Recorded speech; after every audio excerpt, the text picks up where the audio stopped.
Hi friends, ఇవాళ నేను మా లడ్డు మా ఆయన ముగ్గురు కలిసి మా గుడికి వెళ్తున్నామండి. మా గుడి అయితే మాకు చాలా లాంగ్లో ఉందన్నమాట. అందుకని ఇవాళ వీలు చూసుకొని వెళ్తున్నాము. గాలి అయితే ఎక్కువగా వీస్తుంది. మా లడ్డు అయితే నిద్రపోతేనే లేసేసాడు అసలు గాలికి. మాకు వచ్చేసి ఒక 16 కిలోమీటర్స్ అలా వస్తుందండి మా గుడి.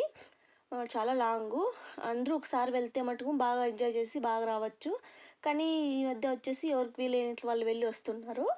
అందుకని మేము ఇవాళ వెళ్ళాలనుకున్నాము, వెళ్ళామండి. మా గుడి చూడండి, గుట్టల్లో అంతా వెళ్ళాలన్నమాట. అక్కడ నీళ్ళు అయితే మటుకు దండిగా ఉంటాయండి, మాకు ఎన్ని కావాలంటే అన్ని. నేను లాంగ్ వీడియో తీద్దాం అనుకున్నాను, కానీ కుదరలేదండి మేము ముగ్గురే వెళ్ళడం వల్ల. ఆ తర్వాత మేమైతే అక్కడికి వెళ్ళేసాం, రీచ్ అయిపోయాము. మా ఆయన వచ్చేసి శుభ్రం చేసి అంతా అలంకరణ చేస్తుంటే దేవుణ్ణి, నేను చేస్తాను డాడీ అని చెప్పేసి మా లడ్డు కూడా వెళ్ళాడనమాట. వాళ్ళు ఇద్దరు కలిసి వాళ్ళు అలంకరణ పూర్తి చేసేసారు. నేను బయట ఉండి అంతా చెప్పించాను అనమాట వాళ్ళకి. ఇంత మొత్తం శుభ్రం చేసి పూజ చేసేసి మా దేవునికి మిగతా రిటర్న్ అయిపోయాము ఇంటికి.